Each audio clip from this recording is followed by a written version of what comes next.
Emma Friedman is the digital communications manager at Symphony Space, a startup specializing in space diplomacy and the development of a sustainable orbital platform.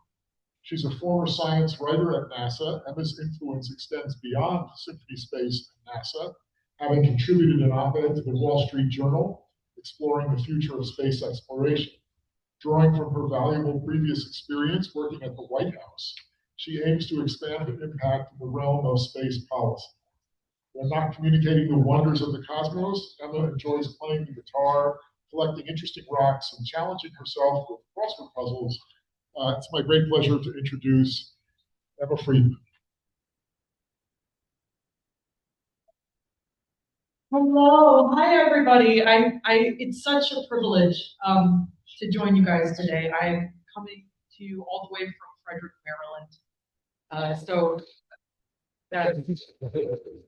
It was a great drive-in today, and I'm very happy to be here because we are going to talk about my favorite planet that, other than Earth. Earth is my favorite. I don't want to live anywhere else.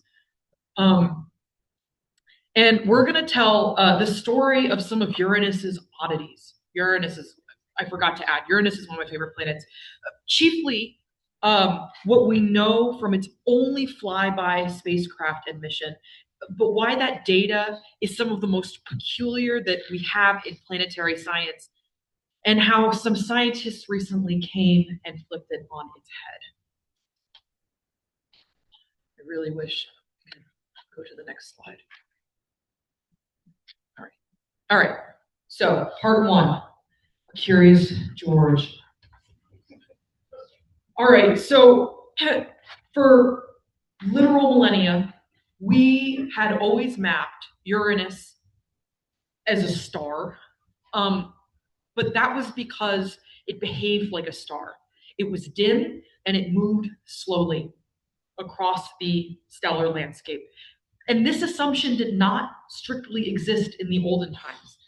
It's not like we developed a telescope and automatically found out that, no, there is another planet out there.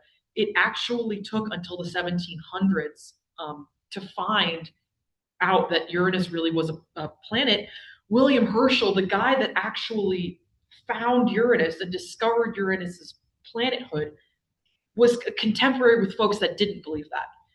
So this is not a misconception found in antiquity. Eventually, he did come to the conclusion Uranus was a planet. This was very exciting. He was very patriotic, and he had a great idea. He was like, awesome, we're going to name this planet. It's going to be great. I'm going to name it after my leader because he's a great guy. And here's what I want the solar system to look like. This is what I want it to look like. Okay, we're going to check it.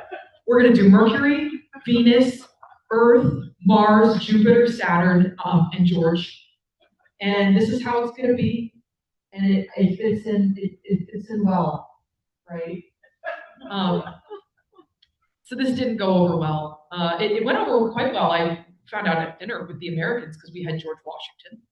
Didn't go over well with French, and we want to make everyone happy because on Earth we share the planets.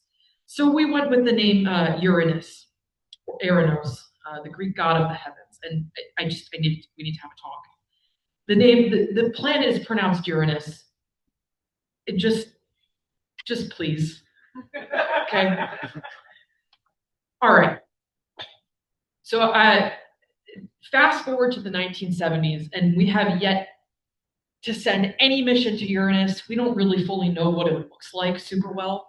And so now it's time for us to send out the revolutionary Voyager 2.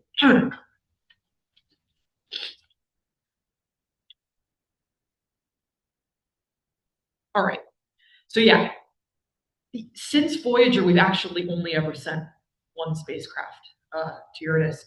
So for 2 centuries, it was a completely unknown, featureless dot.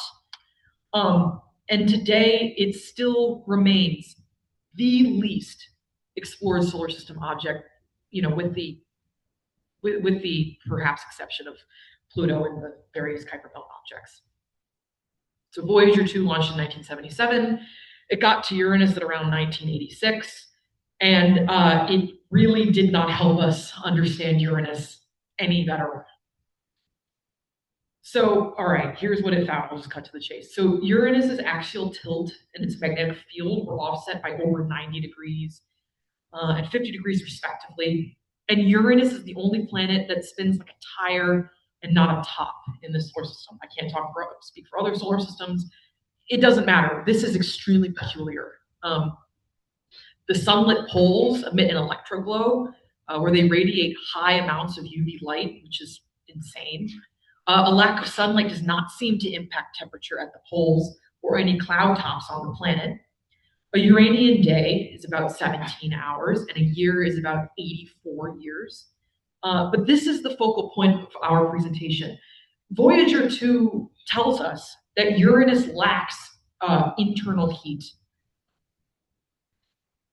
This, first of all, is that true?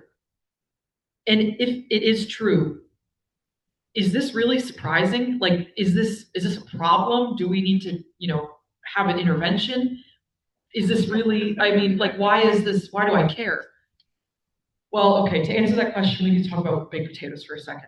So, quick rundown of planetary formation. It's actually a really fabulous process. Let me get a sip of water because I'm just so passionate. I'm dry in the mouth.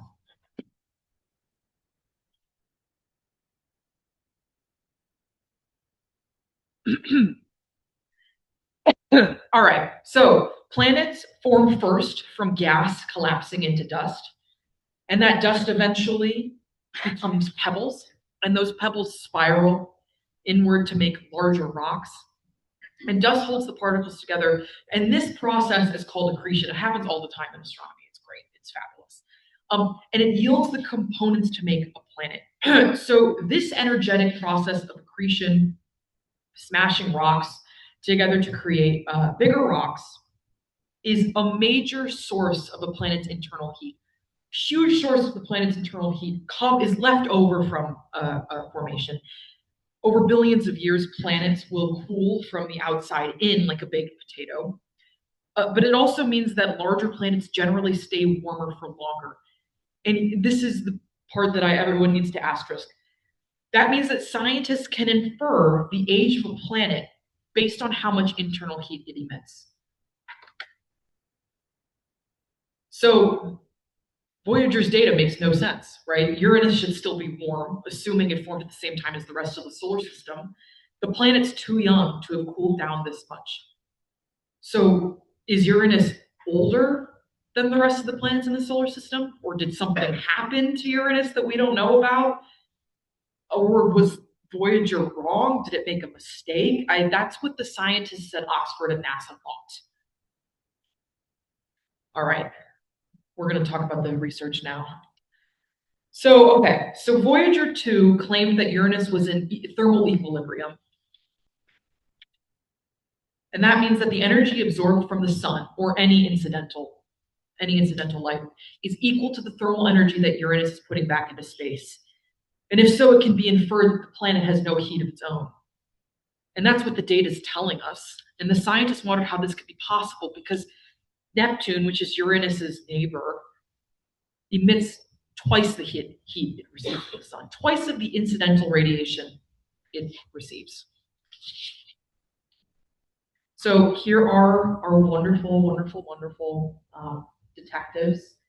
On the far right is Amy Simon. She is a local to Union County, and she's a wonderful colleague.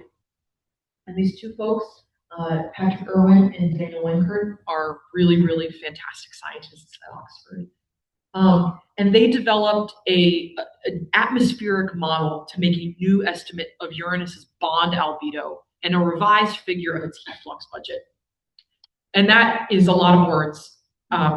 And we're going to take a second to just go ahead and define these really quickly. So a bond albedo is the fraction of power in the total EM radiation, the light, incident on an astronomical body that is scattered back out into space.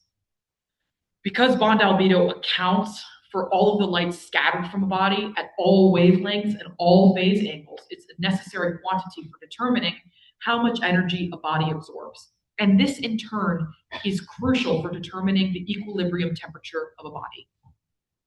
So then the heat flux budget Is the energy balance accounting for heat gains and losses in a system? So the ratio that Voyager 2 came up with was 1.06 plus or minus 0.08, which is like none. That's no heat, right? That's within error bars. And anything 1 and below means that there's no heat coming out of Uranus. But here's the thing, Voyager 2's data isn't gospel. It's the only mission that's been to Uranus and taken pictures and measurements. And so then what else do we have to go off of from Voyager, right? Like Voyager 2 flew by Uranus for 6 hours in January of '86. Voyager 2 only got measurements from one angle of the planet for one instant in its 84-year year. Okay, a 42-year summer means 6 hours of imaging is not really what we need to make an accurate assumption about Uranus's internal heat structure. It's because guess what? Science is two things. Okay, it's falsifiable and it's replicable. Falsifiable, all right, maybe. Replicable? I don't think so. Okay, this is an important point. Ladies and gentlemen of the jury, what Voyager was telling us was not replicable because our scientists had really good post-Voyager data from Hubble and ground telescopes. Okay, so this is a really good graphic of the new model that we're working with, right? The energy balance. If the energy out is greater than the energy in, cool, we have internal heat in a planet, right?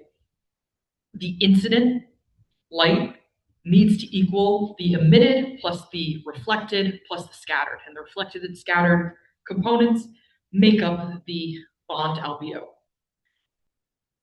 In this model, what we measured are Voyager, like I said, but we also used Hubble, and we used ground data, and we took into account something really important, which is seasonal variation, because Uranus is on its side. Okay, we're gonna talk about that in a second. I'm sorry, I got excited. All right, so let's look at this really incredible picture right here. The incident sunlight is coming towards Uranus. Some of it's reflected, some of it's scattered, and some of it's absorbed, right? So we're adding in, this blue arrow, we're adding in what's absorbed and the internal heat, and using that to figure what the emitted heat is, right? That's what our scientists are doing. Okay, we only have emitted energy from a single Voyager 2 data set, and we don't have any other wavelengths or any other viewing angles. So our scientists are trying to build a model to do that, because it would be very weird and very strange if Uranus had no internal heat. Okay, scattered pieces of the puzzle. So this new algorithm, what's great about it, and when I spoke to Amy Simon, because we had a chat, because I was really excited about this. The point was she and her colleagues took into account all of the hazes and all of the clouds in the atmosphere from all angles and more wavelengths than Voyager got. Because observations from one side of the planet already had extreme seasons and it gives a limited measurement of our heat flux budget, this research took post-Voyager 2 ground-based data, Hubble data, Voyager 2, all that good stuff, and integrated all of them into a much clearer picture of Uranus's heat budget. And with this perspective, we can understand that the scattering and reflecting of the energy is seasonal. At any given season, you just don't have all of the information you need to measure heat. Okay, so just to recap all this information, because I just sent so much at your head. To recap this, remember bond albedo is a fraction of power in the total EM radiation, wavelengths of light, UV, radio, X-ray, incident on an astronomical body that's scattered back into space and it fluctuates. And Voyager 2 did not tell us this. They conveniently left it out. This is bad. This is an important nuance. And this model takes scattered light components into account more so than our previous model. And after all of that, we have a new revised number. Ladies and gentlemen, drum roll please. We now know that Uranus probably gives off 15% heat excess. Really big deal. I'm sure you're like, okay, great. What does that actually mean? Okay, tilting heads. So what does that actually mean? Well, you know how I said Neptune gives off like double the energy it gets from the sun. Other planets do that too, right? Jupiter does that. Saturn does more than that. Saturn's an overachiever, and Neptune does that. And we can see Uranus, the amount of heat emitted is so fractional compared to the other planets. It's actually quite damning because it again, it doesn't really answer our question. What the scientists did do is say, okay, look, the jig is up. Uranus does have internal heat, but it still doesn't have as much as we would expect it to, based on the planet, based on the age of the planet and the size of the planet. All right. So what could all of this mean? If Uranus isn't as old as it's showing itself to be, God, Botox, I don't know. Oh my gosh, I need more water.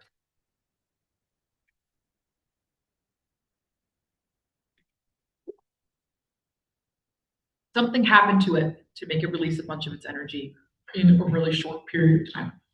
If its extreme seasons are any indication, right, planet got knocked on its side. It's clear that the proposed Earth-sized object that smashed into it, tip it on its side, might have caused, a trauma immense enough to shed that energy into space. But we have some opposing theories. Some other folks think that Uranus's upper mantle acts as some sort of super insulator, and it keeps heat in, which leads to a low outward flow. I don't know the answer. But all in all, Uranus it's not some cold, quiet giant. More research needs to be done to figure out why it gives this cold shoulder. I think it's bitter it wasn't named after a king. But the good news is there's really, really amazing developments in the way of understanding this planet a little bit better because it really is, it's so special. It's so wonderful. Okay, so a new moon and looking ahead. Yes, we have a new moon. There is a 6 mile wide baby moon. It is temporarily named S/2025 U1. It has been discovered using James Webb's near infrared camera, and it's the smallest moon on record. It looks to be situated on the edge of its inner rings. I circled it. That's it right there. I know that it looks like a smudge on a smudge on a smudge, but to other perspectives that aren't our own, this is how we look. So it's kind of amazing. Yeah, it's a small 6 mile wide moon, but this is not. We look like this to somebody else, and I think that's kind of amazing. And yes, as I was mentioning, James Webb also has some of its first ever photos of Uranus's rings. This is a big deal. Okay, so we were talking at dinner and we were saying, I think William Herschel maybe thought that Uranus had rings. And I brought up that we actually kind of like got concrete proof of its rings on accident when we saw Uranus transit a star and we saw like two little lines come in front of the star and then the disk of Uranus and then two little lines that replicated the two first lines. And that was like super incredible. But James Webb really got incredible pictures of these rings. Like it's insane. And it's so good that we know that these rings exist because if we sent an orbiter and we didn't know those rings were there, there might have been a problem. We might have been, had some accidents. So they're really hard to see in the visible wavelength. But like I said, Webb has an infrared camera. We got some really good footage. Okay, so their density is a key indicator on how future spacecraft can get to Uranus's surface without shredding itself on the rings. Like it would not be good. The rings are thinner, and they appear to have a redder ring with dust and a bluer ring with ice. Going to get more information. You will find out as soon as I do. It's very exciting. Thank you so much, AAI community. I feel so lucky to have gotten to speak to you guys today. This is really incredible research. Uranus is an incredible planet. There is so much like sequencing and data being taken from it every single day because it's like the coolest place ever. I'm here to answer any questions that you have because I could talk about this all day. And if I don't know the answer, I will be sure to put you in touch with someone that does have the answers. Thank you so much. I have my business card and happy Hanukkah, Merry Christmas, Happy Kwanzaa.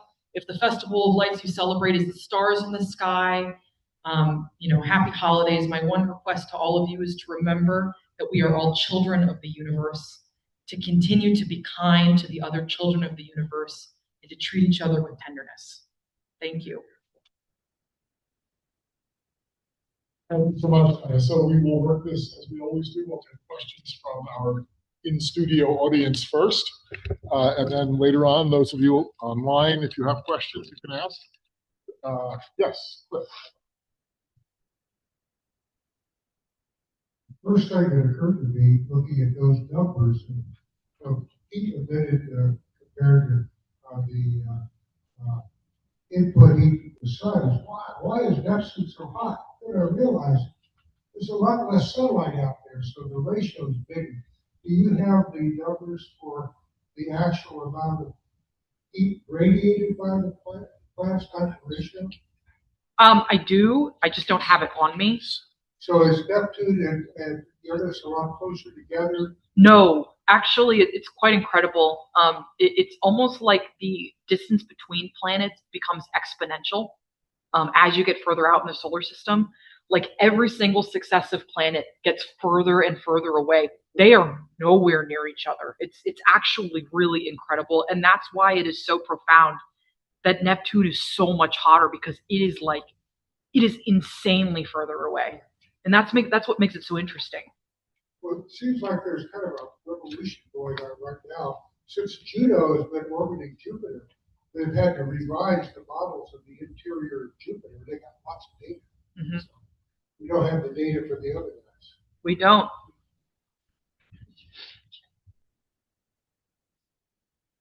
Emma, do you know if NASA is talking about future missions to the outer planets, Uranus and Neptune? Have you heard anything about it at all? The president's most recent budget, which you can read on OPM, in essence has slashed NASA's planetary science budget a considerable amount. I will say that the primary funding focus for NASA is whatever they think will get us the most national competitiveness. And right now, that is Moon to Mars. That is Artemis 2, 3, 4. Whatever can get us to Moon to Mars fast enough is what is profitable, and what the government feels right now is the cornerstone of national competitiveness, which is really disappointing. I'm also disappointed.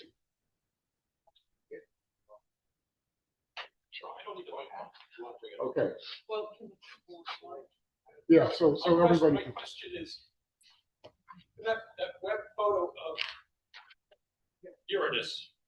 It looked like the rings were centered around the planet. Now, how are the rings? Are they like? Is this like a shell around the planet, or are the poles facing Earth? So that's a really interesting question. So even though Uranus is tilted, an axial tilt of 98 degrees, it's not even on its side, it's like slightly this way, like it's actually kind of upside down almost. That actually doesn't stop, and this is really cool, it actually doesn't stop the rings from continuing to orbit around the planetary equator.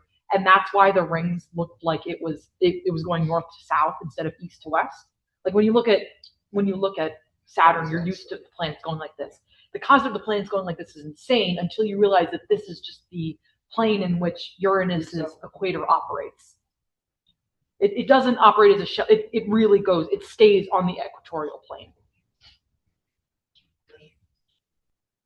In the actual photo, it looked like there's it looks like the rings go all the way around the planet.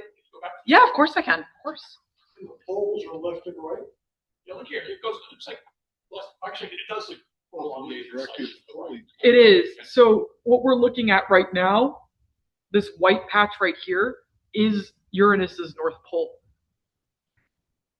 Does that provide a little more context? It's facing Earth is what I want. Yes. Yeah. Oh, I'm sorry. I didn't understand. Yeah. Yes. And when whatever pole you're seeing, especially during its equinoxes and its solstices, whatever pole is being lit up by the sun, that is a singular pole.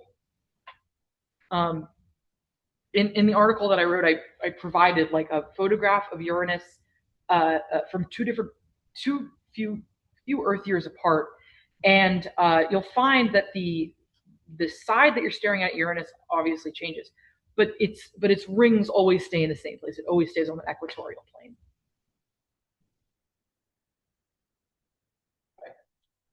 I've seen in a few places that the scientists claim that Uranus smells like rotten eggs. How do you know that? That's a really good question.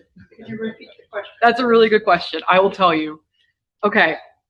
So the question was, there are some scientists that think that parts of Uranus smell like rotten eggs. How do we know that? So in a literal sense, Uranus doesn't smell like anything, because if you took your helmet off to smell it, your head would explode. Not actually. You would, it wouldn't be good. In essence, there's nothing to smell because there's no medium. But you're on something. Uranus's atmosphere is pretty high in sulfur. And like, you guys ever like drink from an old water fountain and there's sulfur in the water? It literally smells like rotten eggs. So that's what they're referring to. The composition of Uranus's atmosphere would give, if it was transported onto Earth in some way, it would smell like rotten eggs. It would not smell great. Yeah, that's a good point. Thank you for bringing that up. Thank you. By the way, one of my best moments, maybe 10 years after joining the club, was seeing Uranus in my, and it was the tiniest thing, but the color comes across. Yeah. So, I would urge anybody who has a chance to do that. But also, what you were talking about in terms of what knowledge we have of planets at the season where items or qualities were caught. A bunch of us went down to Princeton. Carolyn Porco, who was the image manager, of the Galilean spacecraft. Not Cassini. Yeah, was talking about as the rings diminish on Saturn, you pay attention to the globe more and that hexagon that's on top. But she's talking about we only have a very small part of one season on Saturn, and how fascinating it would be to get all these planets, full year. Yeah. But thanks for mentioning that. That was really cool. Yeah, it's absolutely true. It would be so cool if we had like a 3D model of every single planet. You're right. The clouds on the poles are hexagonal. It's like the most spectacularly beautiful thing ever.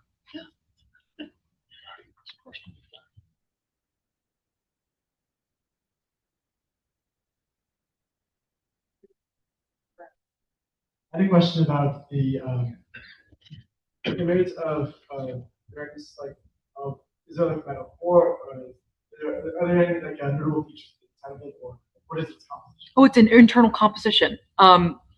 So the planet's core, in any, well, actually, should I wait for the mic?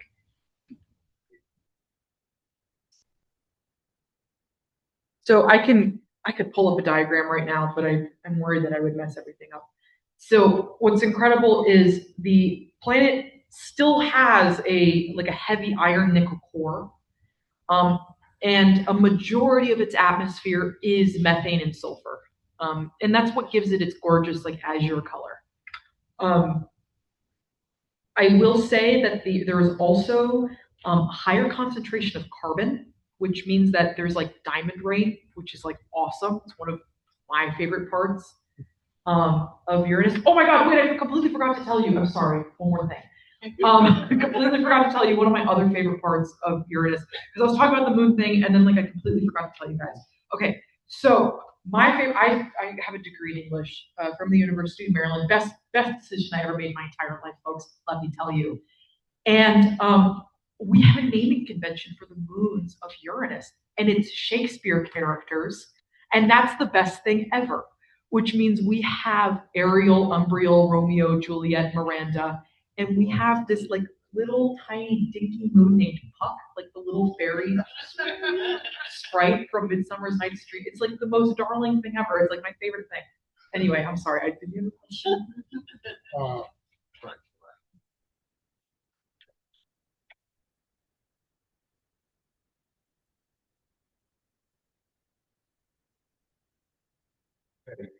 That the Uranus is actually a lot cooler than maybe when the whatever slammed in, when it knocked it over, fractured the mantle and caused a lot of internal heat that literally blown out into space, and then the mass of the planet kind of came back together and formed the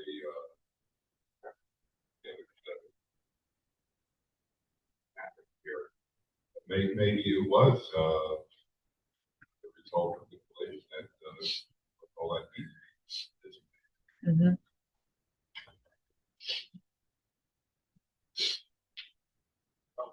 Yeah, I can take both. Yeah, go ahead. No, please. The moons of the Uranus are oriented with the axis of its rotation. Oh my God, that's such a good question. I believe it's still the equatorial plane.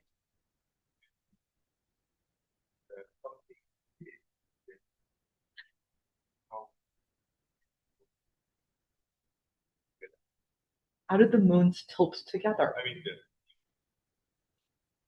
the moons are oriented with the its axis of rotation. Uh-huh.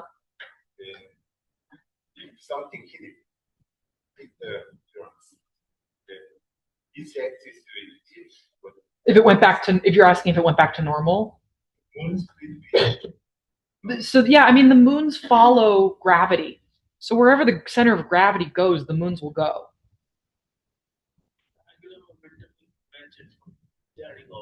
Yeah, it's not gonna. Conserved. That's the only thing we go by. And the when something hits and something's gone into orbit, the angular momentum is not going to let it change. the moons are.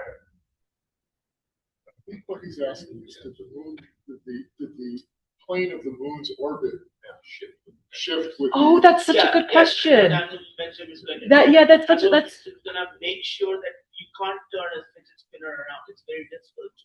So if it's something hit on the side and the angular momentum is set that way, it's not going to turn back. So the moons form after the impact. Yeah, exactly. That's what I was going to say. But let's put this. So make sure that they stay the same plane. Yes, to put this to rest. That's a very good point. What I was going to tell you, and the way I was going to answer that question, was to say the moons simply formed after Uranus experienced this immense trauma. Like, you have to understand, Uranus experienced this so early on in its formation. It's not like this happened yesterday, right? It didn't happen like in this age of the universe. It happened around formation when it was significantly less stable and more prone to being knocked on its side. Does that make sense?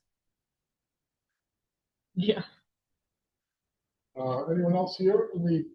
There's just one question I have, and I kind of know the answer as well. I'm guessing the answer. What if there is no? You said something about diamonds. Yeah. What were you mentioning there? Oh, I said okay. Yeah. Yeah, because carbon would do something very strange, and that's like trap the heat inside. It would. But then, if that's the case, then black body radiation would still give us the temperature. I'm just asking a question, kind of guessing the answer. Okay, so what I mean by diamond rain is, in essence, there is carbon in the atmosphere. Yeah. And with gas giants, the deeper you get into the atmosphere, you're under immense pressure, like thousands and thousands of atmospheres of pressure, like crazy amounts of pressure. And carbon under pressure does what we all expect it to do, which it turns to diamonds. Yeah. Right? So there's carbon in its normal state as you get deeper into the atmosphere will fundamentally change. And that's what I mean by diamond rain. Does that make sense? Yeah, but like for example, Jupiter itself, for example, like the deeper you go into Jupiter, the temperature goes up. Yeah. So wouldn't that the same thing be happening here? Then that means that the heat is not coming out, it's not escaping. The diamonds are That's why liquid. the albedo is so low. These are two different. That's a different concept. So the internal heat is different than the fact that the diamonds are liquid. Okay. Sorry. No, it's okay. It's a good question. Liquid diamond is weird. Like that's a weird, It's very weird. weird So otherworldly concept. Yeah. That's why I was thinking, but if that's the case, then black body radiation would still be coming out, and that's what would give the temperature again. So. I wanted to just touch on your point. Yeah, you did something really cool where you said that something hitting Uranus would break apart its mantle and let out a lot of that heat, that insular heat. And I think that's a really good combination of the two working theories that we have.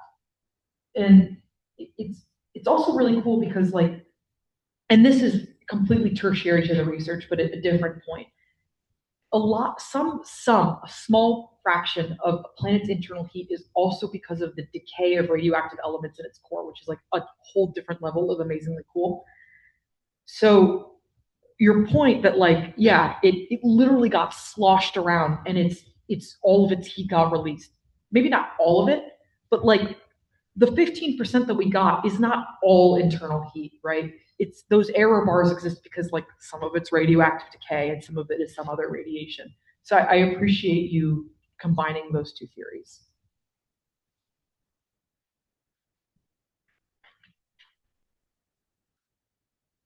Question about the heat coming out of the planet at different locations. Several years ago, I took an image of Uranus with my observatory, essentially a double exposure. But one of them was in RGB, regular color image. And it was the typical pale, greenish blue thing. But I also took an image in near infrared. And I combined them, showing using the near infrared as the luminance and the color picture as the chrominance.